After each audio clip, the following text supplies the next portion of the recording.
Halo teman-teman semuanya, perkenalkan nama saya Dewi Margareta Utapea. Saya merupakan mahasiswi Universitas Negeri Medan jurusan Pendidikan Sejarah dengan NIM 32131211030. Adapun tujuan saya dalam membuat video ini adalah untuk memenuhi tugas CBR mata kuliah Sejarah Indonesia masa kemerdekaan sampai dengan reformasi. Nah, adapun buku utama yang saya gunakan dalam tugas CBR ini berjudul Titik Silang Jalan Kekuasaan tahun 1966, Mitos dan Dilema Mahasiswa dalam Proses Perubahan Politik 1959 sampai 1970 ala Rum Ali. Nah, berikut bukunya.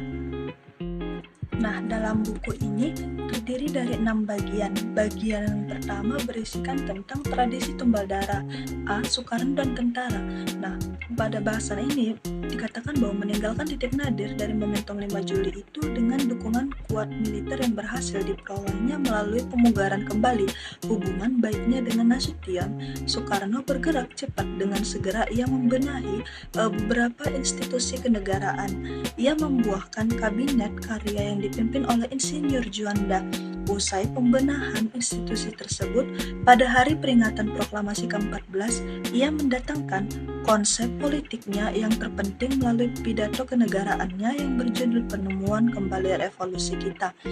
Nah, pada bagian B membahas tentang Dipa Nusantara Aidit, di mana dalam mengebarkan bendera merah Aidit yang lahir di Pulau Belitung tahun 1923 sebenarnya menjalani keikutsertaan terbatas dalam pergerakan pra-kemerdekaan Indonesia dalam mau masuk Gerindo pada tahun 1939, di mana perkenalannya dengan dunia organisasi sejak itu membawa bergabung ke dalam kelompok pemuda penting 31 Jakarta di masa pendudukan Jepang.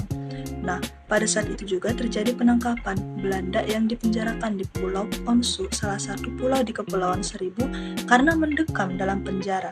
Hingga tahun 1947, praktis tidak tercatat keikutsertaannya dalam berbagai peristiwa dan gerakan bersenjata kalangan pemuda di sekitar Jakarta hingga Kerawang, Bekasi. Bagian C dikatakan bahwa Letnan Jenderal Ahmad Yani Dilema Politician in Uniform. Nah, dalam berbagai peristiwa di daerah-daerah tentara Angkatan Darat berkali-kali harus berhadapan dengan PKI.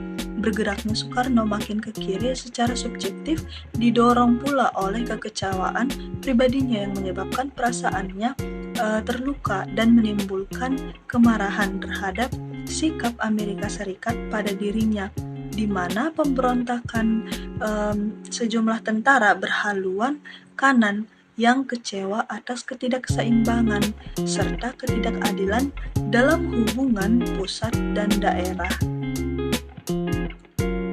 Untuk bagian kedua, membahas tentang di bawah selimut bendera revolusi. Seandainya Baginda Raja tahu. Nah, melalui beberapa peristiwa politik, pimpinan Angkatan Darat Letnan Jenderal Ahmad Yani melemah posisinya di hadapan Soekarno. Antara lain tidak kalah, ia menolak pembentukan Angkatan kelima yang lahir dari gagasan PKI untuk mempresentasi kaum buruh dan petani pada masa konfrontasi terhadap Malaysia. Penganiayaan terhadap HMI oleh PKI dan organisasi mantelnya juga mempengaruhi posisi yakni yang karena pertimbangan moral dan tentu juga pertimbangan taktis mau tidak mau harus memilih posisi melindungi organisasi mahasiswa yang menjadi sasaran tembak politik golongan kiri itu. Pada bagian B membahas tentang pada suatu wilayah abu-abu. Nah, salah satu pelaku gerakan bawah tanah yang saling berpengalaman tak pelaku lagi adalah kelompok PSI. Sebelum dibubarkan, partai ini pun merupakan partai yang menganggap penting strategi memperluas jaringan ke berbagai institusi untuk tidak menyebutkan sebagai penyusupan pengaruh politik. Sewaktu PSI dinyatakan terlarang oleh Soekarno, gerakan bawah tanah menjadi pilihan para tokoh dan kader partai gerak membina yang sudah biasa dilakukan sejak awal menjadi lebih penting. Pada bagian C membahas tentang kampus pada wilayah kesenjangan. Nah, peristiwa 10 Mei 1963 ini memang ada di wilayah abu-abu. Maksudnya, suatu peristiwa politik dengan beberapa tujuan politik dari sebagian para pelakunya. Sekaligus ini juga merupakan suatu peristiwa yang bagaimanapun termasuk sebagai suatu kerusuhan berdasarkan rasial yang menunjukkan betapapun pada waktu itu secara objektif sentimen ras memang kuat adanya di tengah masyarakat. Nah, bagian ketiga membahas tentang konspirasi dan pertumpahan darah. A. PKI dan Angkatan Darat di wilayah konspirasi. PKI menempatkan Angkatan Darat sebagai lawan politik utama karena kekuatan anti-komunis yang paling utama memang ada di antara kalangan perwira militer, di mana tokoh-tokoh utama sebenarnya di tubuh militer khususnya Angkatan Darat yang dimusuhi oleh PKI pada periode 1959 hingga 1965. Tokoh utama yang paling dimusuhi jelasnya adalah ajaran Nasution. Tokoh ini pada tahun-tahun terakhir menjelang 1965 sekaligus juga menjadi musuh utama Presiden Soekarno, meskipun Nasution pada saat itu merupakan pendukung utama pertama karena mengeluarkan dekret Presiden tanggal 5 Juli tahun 1959. B. Dalam persilangan informasi. Nah, Menteri-Menteri Panglima Angkatan Darat Letnan Jenderal Ahmad Yani hari Selasa tanggal 28 September 1965 menyempatkan diri untuk memberikan ceramah, sebenarnya lebih merupakan suatu briefing di hadapan anggota Persib, tidak seperti pada ceramah-ceramah sebelumnya yang dimana dilayani dengan memberikan informasi yang lebih mendalam tentang perkembangan politik dan kenegaraan saat itu dengan ceramah para istri perwira tinggi serta perwira teras lainnya yang dapat mengetahui tentang meningkatnya ketegangan politik akhir-akhir ini. Untuk bagian keempat, membahas tentang mahasiswa dan para jenderal. A. Dalam labirin Oktober 1965.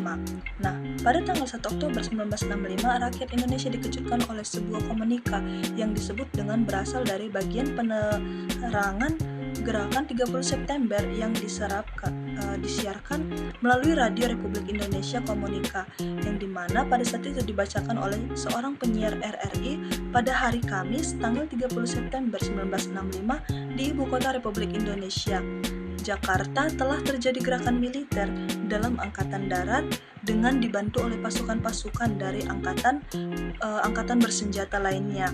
Bagian B membahas tentang antara konsolidasi dan akrobat politik. Meskipun bisa dianggap keterlaluan, mahasiswa-mahasiswa saat itu dalam bidang seni rupa dan kawan-kawan yang berada di kontingen itu menciptakan kreasi-kreasi seperti patung besar di Subadrio dengan kepala yang besar bertuliskan Dorna Peking. Nah, patung ini ikut dibawa ketika kontingen Bandung bersama mahasiswa KMI Jakarta dan pelajar PBI untuk menyerbu, merusak dan mengobrol abri ruang kerja Seven Rio di Departemen Luar Negeri. Patung ini lalu dicari-cari untuk disita oleh aparat Kodam Jaya dan akhirnya terpaksa dibakar sendiri oleh para mahasiswa dan belajar setelah diarak dalam suatu acara simbolik di kampus Salemba. Untuk bagian kelima, membahas tentang tahun 1966 dalam dilema dan mitos. A. Kisah 3 jenderal, di mana 3 jenderal yang berperan dalam pusaran peristiwa lahirnya Surat Perintah 11 Maret 1966 muncul dalam proses perubahan kekuasaan dari latar belakang situasi yang khas dan dengan cara yang khas pula melalui celah peluang yang juga khas dalam suatu wilayah yang abu-abu. Mereka itu berasal dari latar belakang yang berbeda-beda. B. Babak terakhir bersama mitos, di mana suatu babak dalam sejarah kekuasaan di Indonesia telah dilalui dan satu babak baru setelah dimasuki. Pada awal babak baru, sisa-sisa demi masa lampau tidak segera hilang dan berakhir begitu saja, namun bermunculan sejumlah pernyataan dengan nuansa yang meskipun sudah agak berbeda tetapi tetap berada konfrontatif. Yang C. Kami tumbal yang wafat bersama Soekarno, di mana Dalam ini diceritakan bahwa aksi-aksi di Jakarta dan di Bandung tidak berhenti karena mahasiswa yang tidak puas terhadap penjelasan yang tidak masuk akal dari kalangan kekuasaan. Maka tanggal 31 Januari 1970, Presiden Soeharto membentuk suatu komisi khusus untuk pemberantasan korupsi yang disebut Komisi 4. Nah, untuk bagian ke-6 membahas tentang catatan dan analisa akhir. Titik persilangan yang paling rumit, di mana sesudah proklamasi, terutama sesudah revolusi kemerdekaan, di kalangan elit politik terlihat suatu gejala pertumbuhan dan perluasan dari benua-benua yang singkat dan tingkah laku politik yang mau menang sendiri, di mana semua itu bagaimanapun berakar dari situasi sosiologis dan latar belakang kultural yang rumit sejak awal. B. Mahasiswa. Tarikan antara idealisme dan kekuasaan. Salah satunya adalah gerakan-gerakan sejumlah aktivis di kampus-kampus Bandung, ITB maupun Universitas Padjadjaran, di mana aktivitas ini mewakili lembaga-lembaga kampusnya untuk bersuara berbeda dan kritis di forum seperti Majelis Mahasiswa Indonesia atau MMI maupun penolakan terhadap PPMI atau Perserikatan Perhimpunan Masyarakat Indonesia yang monolitik dan didominasi oleh organisasi ekstra perpanjangan tangan kelompok ideologi. Mereka berjuang menahan dominasi politisasi kampus oleh perpanjangan tangan partai-partai ideologi. Baiklah, sekian pemaparan materi singkat mengenai buku utama yang saya gunakan dalam penugasan CBR yang berjudul Titik Silang Jalan Kekuasaan tahun 1966 karya Rum Ali. Sekian dan terima kasih. Bye-bye.